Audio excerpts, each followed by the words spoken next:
기도하시겠습니다. 하나님 아버지 감사합니다. 너무나도 귀한 우리 성도님들과 함께 말씀 앞에 서게 하여 주시니 참으로 감사드립니다. 하나님 말씀이 선포될 때에 그저 지식으로만 우리 머리 가운데 남는 것이 아니라 우리의 마음 가운데 주님께서 말씀하시는 말씀으로 새겨질 수 있도록 도와주시고 하나님 이 말씀을 통하여 우리의 삶의 길을 찾아나가는 우리 모두가 되게 하여 주옵소서. 아버지 우리에게 꼭 필요한 말씀이 우리의 심령 가운데 새겨지는 시간 되게 하여 주시고 아버지 저 또한 하나님에게 붙들려 하나님의 말씀만을 전하는 복된 시간 되게 하여 주옵소서. 우리 주님 예수님의 이름으로 기도합니다. 아멘.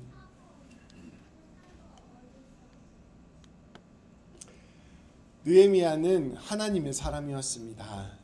자신의 모든 주파수를 하나님께 맞추고 매일매일 상황 가운데에서 하나님과 기도로 동행하며 그 가운데 하나님의 마음을 알고 또 그 뜻에 순종하며 살아가는 사람이었습니다.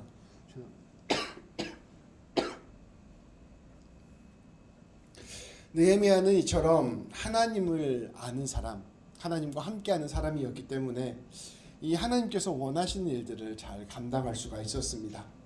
바로 하나님께서 예루살렘을 회복하고 싶어 하시고 이스라엘 백성들을 하나님의 백성으로 세우고 싶어 하시는구나. 그것을 깊이 알았고 그것에 자신의 삶을 헌신할 수 있었습니다. 우리가 앞서 말씀에서 나누었듯이 이 느헤미야는 페르시아 제국의 고위직 관료였습니다. 황제 옆에서 술을 담당하는 술관원이었습니다.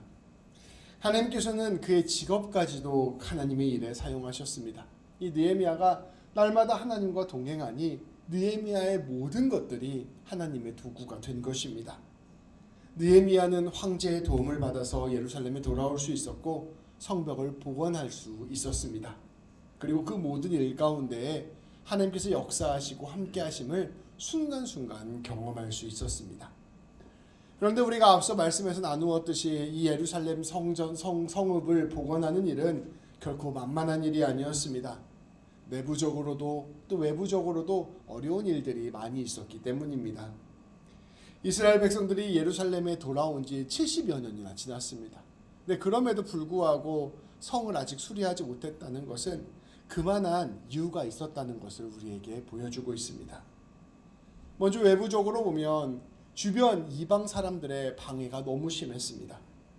그들은 이스라엘 백성들이 바벨론에 끌려갔을 때, 특별히 예루살렘 사람들이 바벨론으로 끌려갔을 때에 그 빈 공간을 밀고 들어온 사람들이었습니다.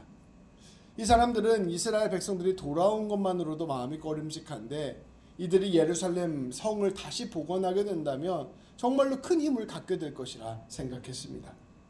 이들은 이 마을과 이 지역의 자신들이 가지고 있었던 그 주도권을 빼앗기고 싶지 않았습니다. 그래서 이들은 어떻게 해서든지 이 성이 복원되는 것을 막으려 했던 것입니다. 느헤미야가 성읍을 복원하기 시작하자 이들은 적극적으로 활동하기 시작합니다. 때로는 느헤미야를 죽이려는 계획을 세우기도 하고요.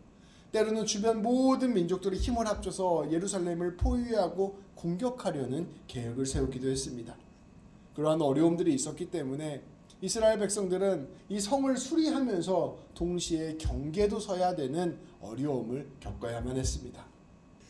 내부적으로도 큰 어려움이 있었습니다. 가장 큰 이스라엘 백성들의 어려움은 빈부격차였습니다. 어떤 이스라엘 백성들은 정말로 돈이 많았고요. 또 어떤 사람들은 정말로 돈이 없었습니다. 이 빈부격차 때문에 자연스럽게 고리대금업이 성행하게 되었고 이자 비용이 너무 커서 가난한 사람들이 점점점 가난해지는 어려움이 생기기 시작했습니다. 얼마나 가난해졌는지 자기 자식을 노예로 팔아야 되는 그러한 상황에까지 몰리게 되었습니다. 아무리 튼튼하고 아무리 강한 성을 쌓는다고 하더라도 이스라엘 백성 공동체 내부의 문제가 이렇게 심각하면 결국 그 공동체는 무너지고 맙니다. 무엇보다 이러한 모습은 하나님께서 이스라엘 백성들에게 원하셨던 공의로운 모습, 정의로운 모습이 아니었습니다.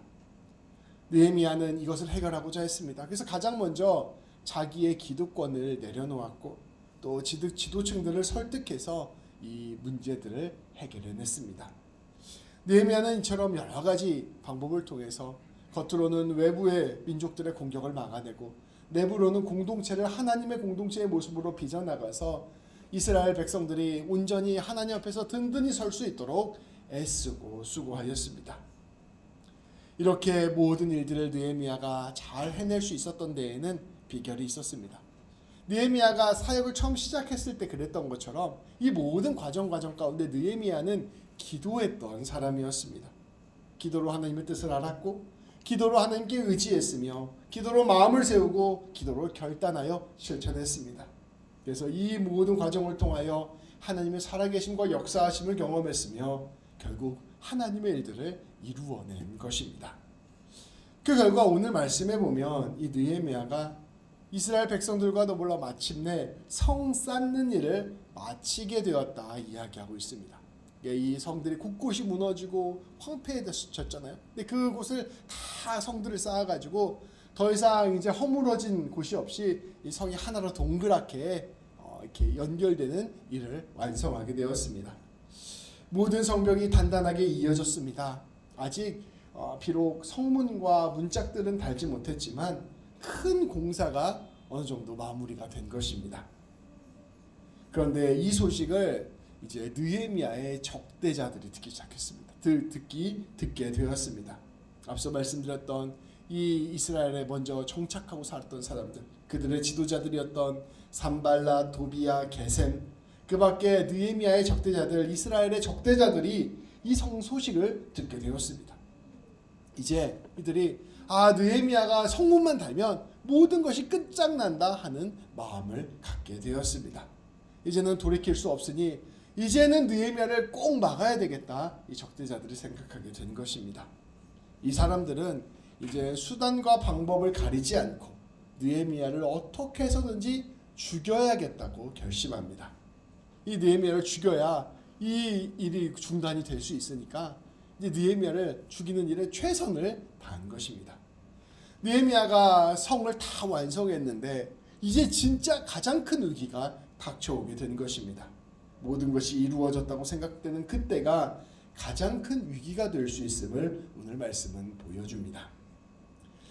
오늘 우리는 이 느헤미야의 적대자들의 모습을 보면서 우리의 원수인 사탄 마귀가 어떻게 우리를 넘어뜨리고 무너뜨리려 하는지를 함께 살펴볼 수 있습니다.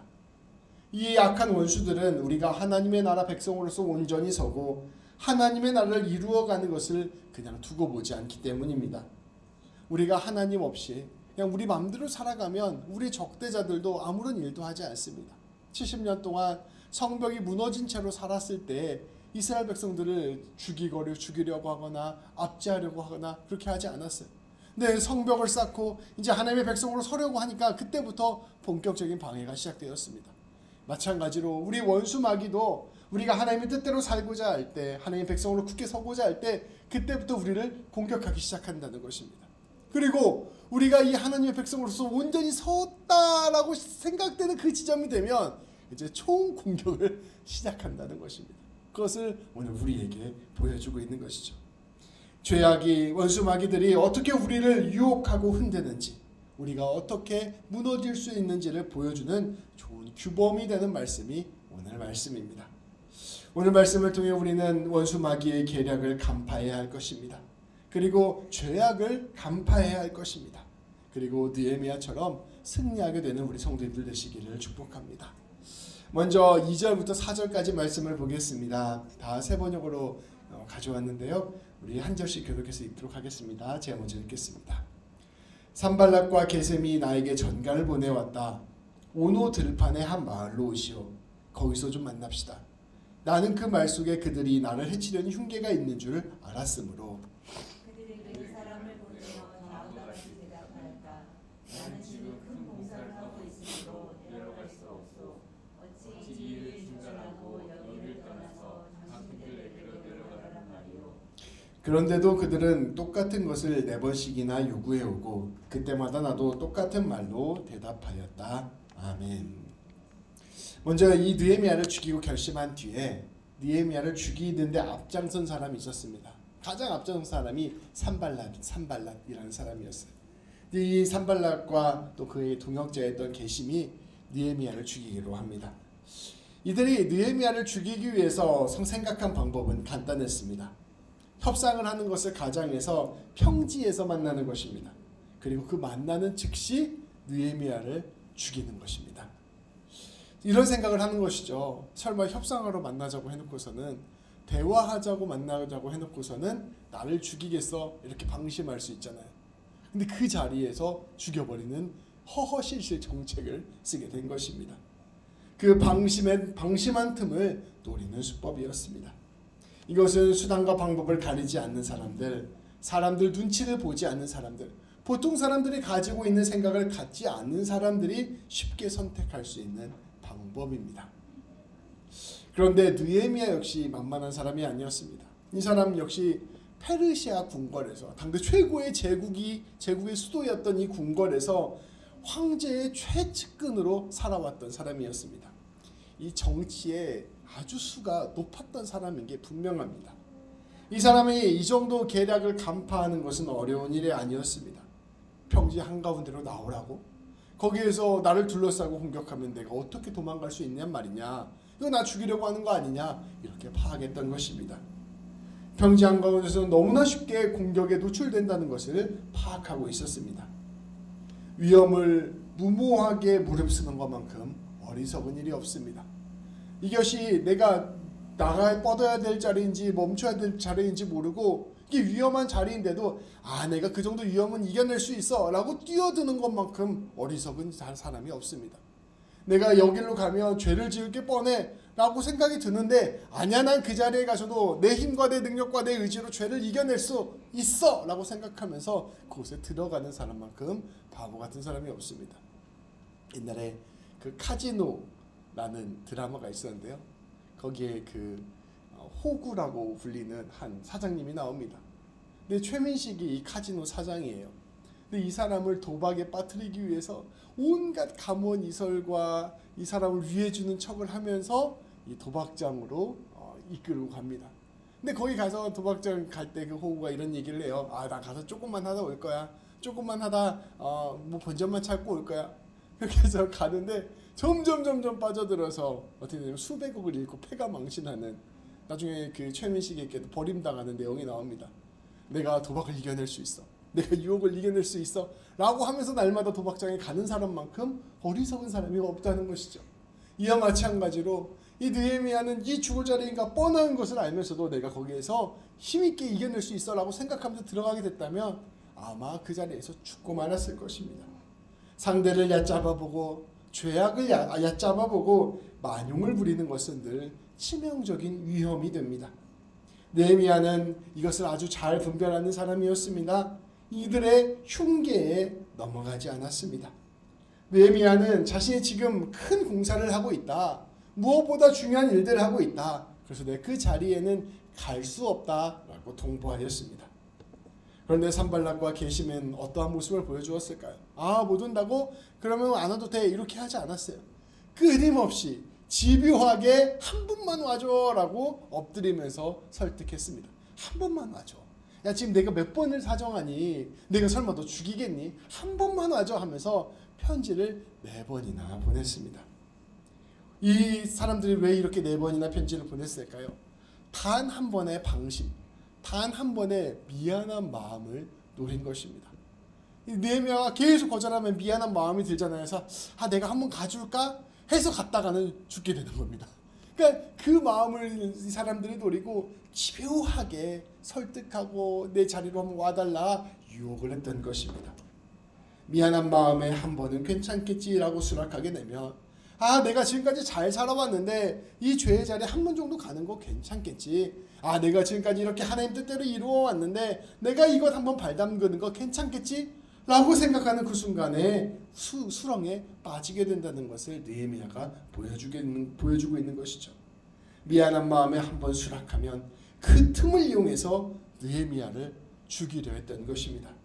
마치 늑대처럼 사람의 취약점을 끊임없이 파고들어 목숨줄이 드러나는 순간 그것 물어뜯어서 죽이려 했던 것입니다. 오늘 말씀은 우리로 하여금 죄악을 어떻게 경계해야 하는지를 우리에게 보여줍니다. 우리 원수 마귀는 우리가 방심할 때까지 끊임없이 집요하게 우리를 유혹합니다. 언젠가 한번 이번에는 괜찮겠지 하는 그 마음을 노리는 것입니다. 한번 방심하고 한번 흔들리고 한번 허용해주는 그 틈을 타고 들어가 우리의 생명을 빼앗는 것이 바로 원수마귀의 특징이고 죄악의 특징입니다. 성도 여러분, 정말로 수많은 지도자들이 단 한 번의 실수로 무너지는 경우를 우리는 정말로 많은 뉴스를 통해서 보고 있습니다. 정말 아내와 사이가 좋고 정말 성실하게 목회를 하고 정말 최선을 다해 달려왔던 사람이, 모든 것을 잘 이룬 사람이 단 한 번 마음을 놓고 치명적인 실수를 해서 모든 것을 잃고 무너지는 경우를 우리는 허다하게 봅니다. 목회자도 그런 경우가 있고요. 정치인들도 그런 경우가 있고요. 사업하는 사람들도 그런 경우가 있고요. 직장인들도 그런 경우가 있습니다. 그 모든 것들 가운데 한 번의 기회를, 죄를 짓는 기회를 붙잡혀서 죄 짓는 기회에 붙잡혀서 모든 것을 잃고 다시 재기하지 못하는 모습을 봅니다. 심지어 아주 유명한 어떤 연예인은요, 아주 잘 나가는 연예인이었어요. 제가 이름을 말하면 다 아시는 분. 이분이 아주 잘 나갔었는데 술을 먹고 자기 집 주차장에서 차를, 자기 주차장 집 앞에서 차를 주차장으로 옮기려고 해서 그 차를 탔다가 그 차를 탄 순간에 경찰한테 잡힌 거예요. 끝났습니다. 연예계 생활이. 정말로 잘 나갔던 사람인데 단 한 번의 음주운전인데, 그것도 막 드라이빙한 것도 아니고요. 주차장 한 번 옮긴 것 때문에. 그러니까 이게 단 한 번의 실수가 우리를 무너뜨리는 것이 바로 이 사실은 죄의 특성이라는 것이죠. 원수마귀는 항상 우리에게 총 공격하지 않습니다. 우리가 생각하고 괜찮다고 생각하는 그때, 모든 것이 평안하다고 생각하는 그때, 모든 것이 잘 되어간다고 생각하는 그때 단 한 번의 방심을 노리고 그 방심을 통해서 우리를 죽이려고 하는 것, 그 순간을 위하여 집요하게 기다리는 것이 바로 우리의 원수 마귀의 방법입니다. 그래서 우리는 늘 깨어 있어야 합니다. 늘 조심해야 합니다. 특별히 모든 것이 잘 되고 있을 때, 내가 모든 것이 이루어졌다고 느껴질 때, 내가 은혜 가운데 있다고 생각할 때, 그때 더욱 조심해야 됩니다. 나의 약점은 무엇인가를 늘 생각하고 마귀가 그것 틈타지 못하도록 늘 깨어 있어야 한다는 것입니다. 느헤미야는 아주 지혜로운 사람이었어요. 늘 하나님 앞에 깨어 있는 사람이었고요. 앞서 말씀드린 바와 같이 기도하는 사람이었습니다. 그래서 이 산발랏의 집요한 공격을 피했습니다. 끝까지 가지 않았어요. 그러니 산발랏이 작전을 바꿉니다. 이게 이제 두 번째 마귀의 작전입니다. 느헤미야가 이처럼 집요한 공격을 피해 나가자 산발랏은 다른 작전을 꺼내들었습니다. 이어지는 말씀 5절부터 9절까지 말씀을 함께 또 교독하겠습니다. 제가 먼저 읽겠습니다.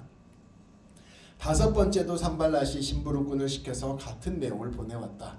심부름꾼이 가지고 온 편지는 봉하지 않았는데 그 내용은 다음과 같다. 당신과 유다 사람들이 반역을 모의하고 있고 당신이 성벽을 쌓는 것도 그 때문이라는 소문이 여러 민족 사이에 퍼져 있어. 가슴도 이 사실을 확인하였소. 더구나 이 보고에 따르면 당신은 그들의 왕이 되려고 하고 있으며 예루살렘에서 당신을 왕으로 떠받들고서 유다의 왕이 있다고 선포하게 할 예언자들까지 이미 임명하였다는 말을 들었소. 이러한 일은 이제 왕에게까지 보고될 것이요. 그러니 만나서 함께 이야기합시다. 나는 그에게 화답을 보냈다. 당신이 말한 것은 사실이 아니요. 당신이 마음대로 생각하여 보내는 것일 뿐이요. 그들은 우리에게 으름장을 놓았다. 그렇게 하면 우리가 겁을 먹고 공사를 중단하며 끝내 완성을 못할 것이라고 생각한 것이다. 하나님, 나에게 힘을 주십시오. 아멘. 산발랏의 첫 번째 작전은 느헤미야의 방심을 유도해서 그를 죽이려는 것이었습니다. 근데 그게 실패했잖아요. 느헤미야가 방심하는 사람이 아니었어요. 그러니까 아주 경계를 탁 하고 조심을 하고 난 절대 안 죽을 거야 이러니까 죽일 수가 없었죠. 그러니까 첫 번째로 이 느헤미야의 어떤 생각이나 지혜의 허점을 뚫고 들어가서 죽이려고 했던 방법이 실패해서, 이제 두 번째로는 밖에 있는 외부 사람들을 통해서 느헤미야를 압박하는 방법을 선택했습니다. 사람들을 선동해서 여론으로 느헤미야를 무섭게 하려고 했던 것이죠. 산발랏은 느헤미야에게 다섯 번째 편지를 보냈습니다. 네 번째까지는요, 나 만나달라는 편지였어요. 다섯 번째는 편지 내용이 달라집니다. 근데 오늘 말씀해 보면 5절에 보면 이 편지를 봉하지 않았습니다. 봉하지 않고 사실 편지를 배달하는 누구나 볼 수 있도록 한 상태로 편지를 보낸 것입니다. 이 5번째 편지 내용은 이랬습니다. 느헤미야에게 이런 이야기를 하는 거예요. 네가 지금 성벽 재건을 하고 있는데 그 성벽 재건하는 일을 많은 사람들이 페르시아 제국에 반역을 하는 일이라고 의심하고 있다. 이미 많은 사람들이 그렇게 생각할 뿐만 아니라 나와 함께 있는 게셈도 그렇게 생각하고 있다. 심지어 사람들 가운데 어떤 소문이 도는지 아느냐? 네가 그 예루살렘 성을 복원하고 이스라엘이 반역을 일으켰을 때 너 느헤미야가 왕이 되려고 한다는 소문이 나에게 들려왔다.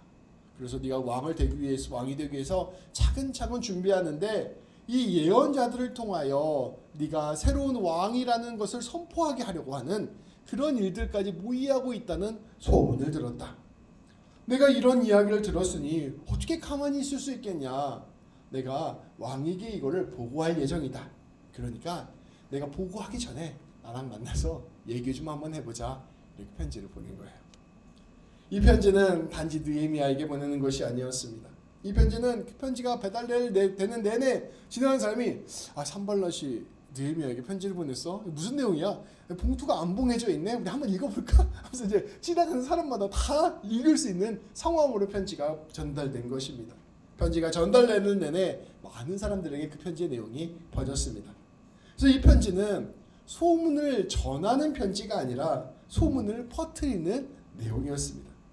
내가 이런 얘기를 들었어 라고 이야기해서 편지를 보냈지만 사실 그 얘기를 보면서 그때부터 그 소문이 퍼지기 시작하게 만드는 그런 내용이었던 것이죠. 느헤미야는 받자마자 이 편지의 의미를 알고 있었을 것입니다. 산발랏의 의중은 이러했을 것입니다. 이제 보이는 표면적인 내용이 아니고요. 산발랏이 진짜로 말하고 싶은 내용은 이런 내용이었을 것입니다. 이제 사람들은 이 편지를 보고서 모두 네가 반역을 일으키기 위해 성벽을 수리했다고 생각하게 될 것이다. 사람들은 이제 네가 반역을 위해서 예언자들도 준비했을 거라고 생각하게 될 것이다. 네 의도가 어떠하든 실제 사실이 어떠하든 그건 이제 중요하지 않다. 네가 계속해서 성벽을 수리하려고 한다면 너는 이제 페르시아 황제에게 반역하고 있다는 소문을 듣게 될 것이고 그 소문은 곧 황제에게까지 들어가 너는 반역의 혐의를 받을 것이다. 쉽게 말하면 너 이거 계속 지으면 죽게 될걸? 너 그렇게도 성벽을 수리할 셈이냐? 라고 산발랏이 물어보고 있는 것입니다. 산발랏은 느헤미야가 이 편지를 읽고 두려워해서 성벽 수리를 멈춰도 좋을 것이라고 생각했습니다. 또는 혹시 느헤미야가 이 문제에 겁을 먹고 자신을 만나러 오게 된다면 그때 자기가 죽여도 좋을 것이라고 생각했습니다. 산발랏은 이처럼 사람들의 소음과 평판을 위하여 느헤미야를 압박하였습니다. 그 두려움을 이용한 것입니다. 이것은 매우 치밀하고 강력한 방법이었습니다. 성도 여러분, 소문을 막아낼 수 있는 방법이 없어요. 내가 조금 잘하고 못하고 해서 내 삶에서 선택을 하는 것은 쉬운 일이죠. 내가 바른 길로 걸어가는 일은 쉬운데요. 누군가가 나에 대해서 악의적인 소문을 퍼뜨렸는데 그 악의적인 소문을 막아낼 수 있는 방법이 없습니다. 그래서 악의적인 소문이 나면요, 죽을 때까지 그 소문이 자기를 따라다니는 거라고 보면 돼요. 그래서 그 소문을 이겨내기 위해서는 엄청난 용기가 필요합니다. 그런데 마귀는 이러한 방법을 사용한다는 것입니다. 우리가 스스로 조심하여 죄악을 잘 피한다면 원수 마귀는 바로 다음 단계로 이러한 것들을 활용해서 우리를 압박할 수 있다는 것입니다. 바로 사람들의 평판, 사람들의 시선, 사람들의 압박으로 우리를 몰아가는 것입니다. 우리가 어떤 선택을 할 때 우리의 내면의 기준에 따른 판단을 하고자 할 때 그런 선택을 하고자 할 때 우리의 삶의 길이 사회적으로 사람들의 시선에 부딪히는 일이 되게 된다면 우리는 그것을 뚫고 우리가 바라는 바른 방식으로 선택하기가 매우 어렵다는 것을 마귀는 알고 있었던 것입니다. 우리가 사회적으로 집단적으로 받아들여지게 되는 그 압력, 사람들의 그 소문을 뚫고 나아가서 신념을 지키는 것은 매우 어려운 일이기 때문입니다. 우리가 예스라고 말할 때 그것을 거스르고 혼자서 노라고 말하는 것은 매우 어려운 일입니다. 근데 마귀는 그것을 너무나도 잘 알고 있어서 우리에게 소문으로, 우리에게 평판으로, 사회적인 압력으로 결국 우리를 굴복시키려는 다음 작전을 쓴다는 것입니다. 우리가 우리의 삶 가운데서 이것이 옳다고 생각해서 하나님의 뜻이라고 생각해서 걸어갔는데 그것이 수많은 공동체와 부딪혀야 되는 일이 된다면 그것은 모든 사회적 관계가 끊어지는 것과 같은 두려움을 견뎌내는 일이 될 것입니다. 홀로 집단에 맞서는 것은 정말로 목숨을 거는 것과 같은 두려움을 느끼게 하는 일이기 때문입니다. 개인적인 선택의 차원을 넘어서서 이 모든 사회와 부딪혀야 되는 것, 그것이 바로 어떻게 보면 하나님 믿는 사람이 바른 길로 걸어가게 될 때 맞이하는 현실이라 볼 수 있습니다. 느헤미야는 이러한 상황 속에서 어떠한 방법을 선택했을까요? 이러한 집단의 무게, 사람들의 시선, 사람들의 평판 앞에서 내가 자신을 지켜내고 바른 길로 갈 수 있는 방법은 무엇일까요? 앞서 말씀드린 바와 같이 한 사람이 집단의 생각을 바꾸는 것은 불가능에 가깝습니다. 누군가가 나에 대해서 악한 소문을 퍼뜨렸는데 그 악한 소문을 내가 바꾸어내는 것도 사실은 불가능한 일에 가깝습니다. 우리가 그 세상의 압력과 세상의 판단과 세상의 기준을 뚫고 하나님의 뜻대로 내가 가겠다라고 선택하는 것도 어쩌면 불가능한 일에 가깝습니다. 우리가 그러한 거대한 사람 집단들 가운데 뚫고 들어가서 내가 이것을 하나님의 뜻이다라고 내 힘과 내 의지로 가는 것이 불가능한 일에 가깝다는 것입니다. 그래서 너무나 잘 알고 있기 때문에 마귀는 그것을 이용해서 우리가 갈 길을 틀어막고 있는 것이죠. 그런데 이 사람이 만들어낸 집단, 이 사람이 만들어낸 소문을 이겨내는 유일한 분이 있습니다. 바로 우리 하나님 한 분뿐입니다. 그리고 예수 그리스도만이 그 모든 것을 뚫고 죽음으로 죄와 사망의 권세를 이겨내셨습니다. 그래서 우리가 어떤 하나님이 원하시는 신념과 뜻을 가지고 우리가 하나님이 원하시는 그 길을 따라가고자 할 때 그 세상의 무게와 세상의 압력을 이겨낼 수 있는 유일한 길은 하나님을 신뢰하고 하나님을 붙들고 나아가며 무엇보다 하나님께 기도하는 것만이 그 일을 뚫고 나아갈 수 있는 방법이 될 수 있다는 것입니다.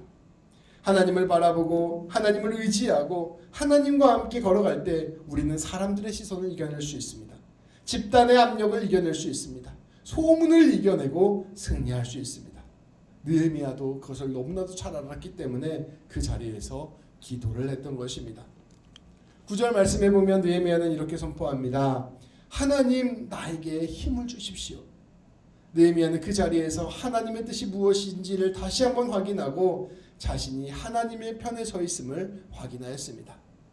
느헤미야가 이 성벽을 쌓는 일이 이 페르시아 제국을 반역하는 일이라는 그 소문이 온 세상에 퍼졌을 때 그것을 느헤미야가 힘으로 지혜로 막아낼 수 있는 방법이 있었을까요? 전혀 없었을 것입니다. 사람들이 그렇게 막 소문을 내고 다니는 걸 어떻게 막아요? 못 막아요. 느헤미야가 그러면 그 자리에서 내가 이렇게 되면 결국 죽겠구나라는 것을 판단하지 못했을까요? 알았을 것입니다. 근데 느헤미야는 그 자리에서 어떠한 선택을 했냐면요, 하나님께 기도를 했어요. 기도를 함으로써 내가 하는 이 일이 하나님 편에 서 있는 일이요, 내가 하는 이 일이 하나님의 뜻이라는 것을 다시 확인하는 작업을 했습니다.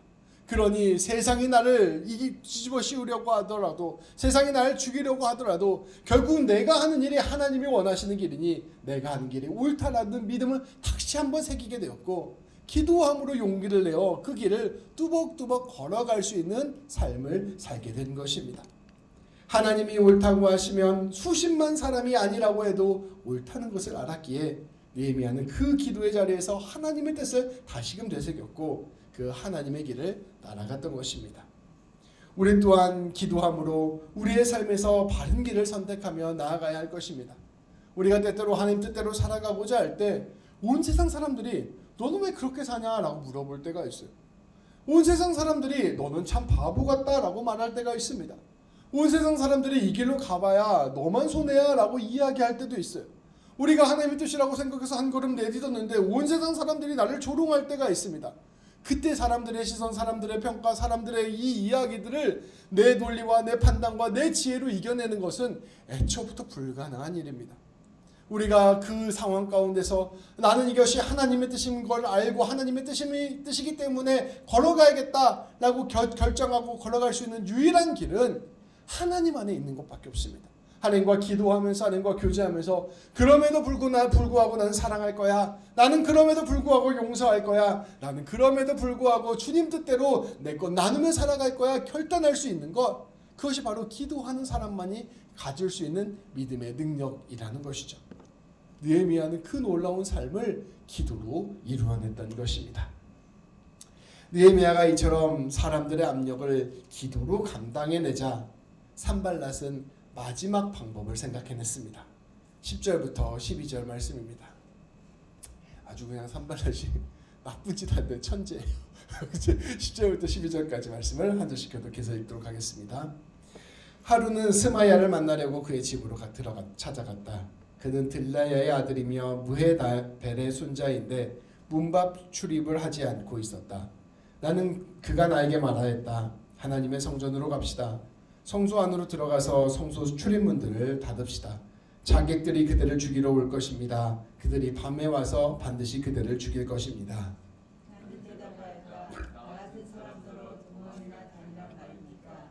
나 같은 사람이 성소에 들어갔다가는 절대로 살아나올 수 없습니다. 나는 그렇게는 못합니다. 나는 그때 그가 하나님이 보내신 예언자가 아니라는 것을 알았다. 그는 도비야와 산발랏에게 매수되어서 나를 해치는 예언을 하였다. 그들이 스마야를 매수한 것은 나에게 겁을 주어 성소를 범하는 죄를 지게 하여서 나의 명예를 떨어뜨리고 나를 헐뜯으려는 특색이었다. 나의 하나님 도비야와 산발랏이 한 일을 잊지 마십시오. 예언자 노아갸와 그 밖에 나에게 겁을 주려고 한 예언자들이 나에게 한 일을 잊지 마십시오. 아멘. 우리는 앞서 말씀드린 통해서 느헤미야의 지혜의 근원이 바로 하나님과 동행하는 것임을 함께 깨달았습니다. 느헤미야는 하나님과 동행함으로 방심하지 않았고 끝까지 하나님께 집중하였습니다. 산발랏의 집요한 유혹에도 흔들리지 않고 자기를 지켜내서 그 광야로 가지 않고 목숨을 부지할 수 있었습니다. 느헤미야는 또한 사람들의 시선, 사람들의 평가, 사람들의 압력, 사람들의 소문에도 흔들리지 않았습니다. 반역자로 몰리면 죽을 수 있는 그 상황 속에서도 이 일이 하나님께서 원하시는 일이라는 것을 믿었고 끝까지 그 일을 포기하지 않았습니다. 결국 하나님과 동행함으로써 모든 두려움을 이겨냈고 하나님과 동행함으로써 자신의 길을 지켜냈습니다. 결국 느헤미야의 그 힘의 근원은 하나님이었습니다. 하나님과 함께 교제하고 있었기에 모든 것들을 이겨낼 수 있었던 거예요. 온 세상과 싸워서 이길 수 있는 힘이 하나님으로부터 나왔습니다. 그럼 성도 여러분들이 산발랏의 입장이 되어 보십시오. 느헤미야를 죽이려면 무엇을 없애야 되겠습니까? 느헤미야를 죽이려면 결국 느헤미야에서 신앙을 무너뜨려야 느헤미야를 죽일 수 있을 것입니다. 그래서 산발랏은 느헤미야의 신앙을 무너뜨리지 않으면 방법이 없다는 생각이 들어서 최후의 공격으로 느헤미야의 신앙을 공격하는 일을 선택하였습니다. 그리고 그것이 바로 원수 마귀가 우리의 삶을 무너뜨리는 방식입니다. 느헤미야가 오늘 말씀을 보면 하루는 스마야라는 사람을 만났습니다. 이 스마야는 예언자였어요. 예언자. 하나님의 말씀을 대언하는 사람이었습니다. 느헤미야는 함께 기도를 하고 또 하나님의 뜻을 구하려고 아마 스마야를 찾아갔을 것입니다. 그런데 스마야가 뜻밖의 조언을 하였습니다. 자, 느헤미야여, 같이 우리 하나님의 성전으로 갑시다. 성전은 이제 복원됐을 때였거든요. 그리고 성전에 들어가면 성소가 있는데요. 그 성소 안으로 함께 들어갑시다. 그리고 성소에 들어가서 성소 출입문을 닫고 그 안에 숨어 있읍시다. 제가 이 느헤미야 당신에게 이런 말을 하는 이유는 내가 뭔가 지금 깨달은 게 있기 때문입니다. 제가 하나님께 기도를 해봤더니 오늘 밤에 자객이 당신을 습격할 것 같습니다. 그 자객들이 당신을 죽일 것이 분명합니다. 하나님께 나에게 그거 알려주셨어요. 그러니까 당신이 살아남기 위해서는 자객들이 감히 상상하지도 못하는 그곳, 바로 예루살렘 성전의 성소로 들어가서 숨어 있으면 됩니다. 그러니 그 방법밖에 없으니 지금 같이 성소로 갑시다 라고 이야기를 전했습니다. 스마야는 느헤미야에게 걱정하듯 말하였습니다. 느헤미야가 살 수 있도록 내가 하나님께서 계시를 받았으니 성소로 들어가자 이렇게 이야기를 한 거예요. 그런데 이 말에는 석연치 않은 구석이 하나 있었습니다. 왜냐하면 이 성소는 제사장만이 들어갈 수 있는 곳이었기 때문입니다. 근데 느헤미야는 이스라엘의 지도자였긴 했지만 제사장은 아니었습니다. 더군다나 그곳은 예배를 드리고 기도를 하는 곳이었습니다. 제사장이 들어서 예배를 드리고 기도를 하는 그곳에 단지 내가 목숨을 부지하기 위해서 들어가는 것은 문제가 있었습니다. 자기 안전을 위해서 하나님의 거룩한 곳을 더럽히는 것은 있을 수 없는 일이었습니다. 근데 문제는 이 스마야가 예언자라는 거예요. 하나님이 그렇게 들어가라고 하셨다는 것. 그러니까 마음속에 헷갈리고 복잡한 마음이 들었을 것입니다. 스마야는 매우 그럴듯한 명분으로 이러한 일들을 제안한 것입니다. 그런데 느헤미야는 영적인 민감함이 있었습니다. 겸손함이 있었습니다. 그래서 해야 할 일과 하지 말아야 할 기준이 있었습니다. 스마야는 이런 계획을 세우고 있었던 거예요. 이 느헤미야가 성소에 들어가게 되면 그 사람들에게 폭로하는 거죠. 제사장도 아닌 사람이 이 성소에 자기 맘대로 들어갔다. 이 사람은 하나님을 모욕한 사람이다. 이런 이야기를 사람들한테 선포할 예정이었습니다. 그래서 그 사람이 느헤미야의 권위를 떨어뜨리는 것이죠.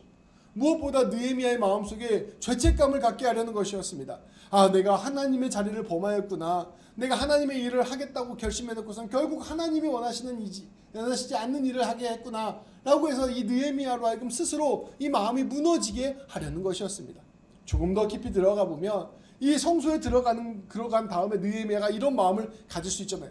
아, 내가 하나님의 일을 하는 사람인데 성소 좀 들어가면 어때? 내가 하나님의 일들을 감당하기 위해서 내 목숨 지켜야 되는데 성소 좀 들어갔다고 해서 그게 문제가 될까? 이런 마음을 느헤미야가 갖게 될 수도 있었을 것입니다. 결국 이 느헤미야의 마음에 교만한 마음이 생기고, 이 느헤미야의 마음에 하나님을 무시하는 마음이 생기고, 이 느헤미야의 마음에 더 이상 하나님을 의지하는 마음이 아니라 자신의 방법을 의지하는 마음이 생기게 된다면, 그때는 산발랏이 느헤미야 죽이는 것이 문제가 되지 않겠구나, 정말 쉬운 일이 되겠구나, 이런 생각을 하게 된 것입니다. 마음속 가장 깊은 곳에 있는 그 느헤미야의 믿음을, 신앙을, 하나님을 의지하는 마음을 어떻게 해서든지 흔들려고 했던 것, 그것이 바로 이 산발랏이 스마야와 함께 계획했던 것이었습니다. 이 자신이 단지 살기 위해서 하나님을 이용하려고 한다면, 자신이 할 수 있다고 생각해서 하나님을 무시하게 된다면 그것이 진짜 치명적인 문제가 될 수 있다는 것을 산발랏은 알고 있었던 것입니다. 그래서 그것을 이 느헤미야의 마음속에 넣어주려고 했던 것입니다. 그런데 느헤미야는 마음 가운데 하나님을 신뢰하고 하나님을 경외하고 하나님을 온전히 높이는 마음이 남아 있었습니다. 절대로 하나님 위에 서지 않으려고 하는 것, 절대로 두렵고 떨리는 마음으로 하나님을 경외하는 것이 중요하다는 것을 아는 마음, 그것이 느헤미야의 마음 가운데 있었던 것입니다. 그 느헤미야는 자기가 이 선을 넘으면 그때 진짜로 무너진다는 것을 알고 있었습니다. 그래서 느헤미야는 이 스마야의 제안을 거절합니다. 놀랍게도 스마야는 도비야와 산발랏에 매수된 사람이었습니다. 그는 하나님의 이름으로 느헤미야를 설득해 하나님으로부터 멀어지는 길로 느헤미야를 이끌려고 했던 것입니다. 오늘 말씀의 마지막 유혹은 우리가 하나님의 일들을 감당하게 될 때 빠질 수 있는 마지막 함정, 그러나 치명적인 함정을 우리에게 가르쳐 줍니다. 그것은 마귀가 우리를 유혹하는 것, 우리의 연약함이나 방심을 이용하는 것, 우리의 두려움을 이용하는 것보다 더 큰 함정입니다. 바로 우리의 교만과 우리의 합리화를 이용하는 것입니다. 내가 주님의 일들을 하는데, 내가 주님의 일들을 이만큼 이루었는데 이 정도는 할 수 있지라고 생각하며 하나님의 자리에 슬쩍 앉게 되는 것, 그것이 바로 우리가 정말로 무너지는 시작점이라는 것입니다. 목회자들이 예배를 권력을 위한 자리로 이용하기 시작하는 것, 자기의 어떤 정치적인 견해와 자신의 유익과 자신의 이익을 위하여 성도를 이용하기 시작하는 것, 또 하나님의 이름을 내 명예를 위한 도구로 사용하기 시작하는 것, 하나님의 뜻으로 내가 하고 싶은 일들을 하고 하나님의 권위를 이용해서 다른 사람 위에 군림하려고 하는 것, 하나님의 성수를 나의 이익을 위하여 이용하는 것, 이러한 것들이 바로 가장 치명적인 유혹입니다. 그리고 그 유혹에 넘어가면 우리는 모든 것을 잃고 결국 실패하고 만다는 것을 말씀은 우리에게 보여주는 것이죠. 너무나 달콤한 말로 스마야가 유혹하는 거예요. 너가 하나님의 일들을 감당하는데 하나님이 이 정도는 허락해 주시지 않겠니? 하면서 우리를 슬며시 하나님의 자리를 높이려고 하는 그 유혹을 우리에게 주는 것입니다. 그래서 그 자리에 넘어가게 되면 이제껏 내가 철저하게 지켜왔던 그 원수 마귀의 공격을 한 번에 무너뜨림 당하게 되고 공격을 막지 못하고 무너지게 되고 그 자리에서 우리는 원수 마귀에 끌려가 죽음의 길로 걸어가게 되는 것이 바로 오늘 말씀이 우리에게 가르쳐주는 교훈이라 볼 수 있는 것이죠. 말씀을 정리하고자 합니다. 오늘 말씀을 통해 우리는 하나님의 뜻대로 올바로 서는 길이 얼마나 어려운 길인지를 깨닫게 됩니다. 마귀는 집요하게 우리를 노려보고 있습니다. 단 한 번의 방심으로 우리를 물고 뜯으려고 하고 우리를 죄악으로 사망으로 끌고 가려고 합니다. 우리는 늘 깨어서 주님을 바라보고 주님이 원하시는 길에 서 있어야 할 것입니다. 방심하지 않고 죄악의 길로 가지 않고 날마다 내가 주님 앞에 서겠습니다 결단하며 주님과 함께 동행하고 주님과 함께 교제하는 그 길로 걸어가야 할 것입니다. 매일매일 내가 주님 뜻대로 살아갔다고 해서 단 하루 무너지는 길을 선택하지 않고 그 길이 내가 공된 담을 무너뜨릴 수 있다는 것을 기억하며 날마다 더 주님 뜻대로 나아가는 일에 최선을 다하는 삶을 살아야 할 것입니다. 그렇게 우리가 주님의 뜻대로 잘 겸비해서 하루하루를 살아가고자 하면 이제 원수 마귀는 사람들의 시선과 판단과 압박으로 우리를 죄악의 길로 끌고 가기도 합니다. 두려움과 염려와 불안으로 하나님의 일을 멈추게 합니다. 우리 안에 있는 하나님이 주시는 우리 하나님의 거룩한 판단보다는 집단의 생각, 집단의 가치관, 세상의 가치관으로 우리를 끌고 가곤 합니다. 사람들의 시선과 사람들의 소문과 사람들의 판단이 두려워서 하나님이 원하시는 길이 아니라 우리도 모르게 세상의 길로 따라가게 된다는 것입니다. 그 모든 세상의 압력을 이겨내는 길은 오직 우리 주님께 기도하는 것입니다. 기도함으로 진리 편에 서고 기도함으로 용기를 잃지 않고 기도함으로 하나님이 옳다는 것을 늘 기억하며 말씀대로 따라가는 삶을 살아야 할 것입니다. 이렇게 우리가 하나님 편에 든든하게 서게 되면 날마다 주님과 교제하며 주님과 함께 걸어가게 되면 이제 원수 마귀는 끝으로 그 좋은 우리의 믿음을 이용하려고 할 것입니다. 하나님을 위하여 내가 이렇게 헌신하고 수고했으니 내가 하나님을 이제는 조금 이용해도 괜찮겠다라는 생각을 하게 만드는 것입니다. 영적인 교만함이 우리를 죽음으로 이끄는 마지막 함정입니다. 우리는 끝까지 하나님을 경외하고 두려워하고 사랑함으로써 무엇보다 하나님께 겸손하게 나아감으로써 하나님을 의지하고 신뢰함으로써 그 함정을 넘어서야 할 것입니다. 이렇게 우리가 끝까지 주님 붙들고 주님과 함께 걸어갈 때 끝까지 예수님과 함께 동행하며 예수님과 함께 십자가의 길로 나아갈 때 우리의 삶은 비로소 하나님께서 이루시는 아름다운 복된 은혜를 누리는 삶이 될 것입니다. 우리 또한 예루살렘 성벽을 세우는 위대한 주님의 나라를 이루는 귀한 일들을 감당하게 될 것이요 우리를 통하여 수많은 사람들이 하나님의 은혜와 복을 누리게 되는 복된 삶이 될 것입니다. 그렇게 모든 유혹을 이겨내시고 죄를 이겨내시고 승리하시는 우리 모든 성도님들 되시기를 우리 주님의 이름으로 축복합니다.